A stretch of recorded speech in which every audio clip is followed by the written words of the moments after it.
near annual deaths of these horses shows that these tweaks are just not making the difference in terms of protecting animals from injury and death.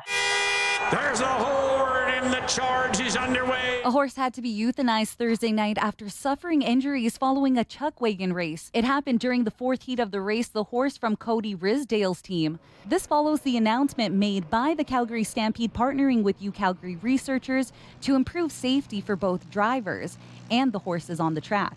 The goal is to try to find a good compromise between, a hard track that is faster and a heavy track that is slower but also harder on the tendons. So if you have too hard of a track, you're going to be harder on the joints and the bones.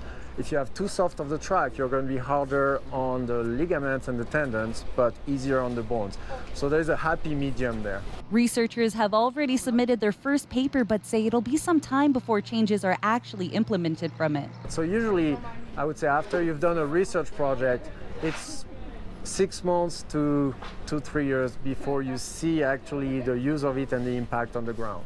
But animal protection organizations say there are more issues than just the track, as breeding is another concern. The use of thoroughbred racehorses in these events, and that's been pointed to as a concern by animal scientist Temple Grandin, who noted that thoroughbreds are often overbred for speed rather than for skeletal strength. And so that makes their legs susceptible to injury in the chuckwagon races. Ultimately, they would like to see not just chuckwagon racing removed from the program, but other similar events practiced at the Stampede. The Vancouver Humane Society filing 2 complaints to the Calgary Humane Society from this year's Stampede. City News reached out to the Calgary Stampede for comment, but they didn't get back to us in time for broadcast. In Calgary, Gaby Rios, City News.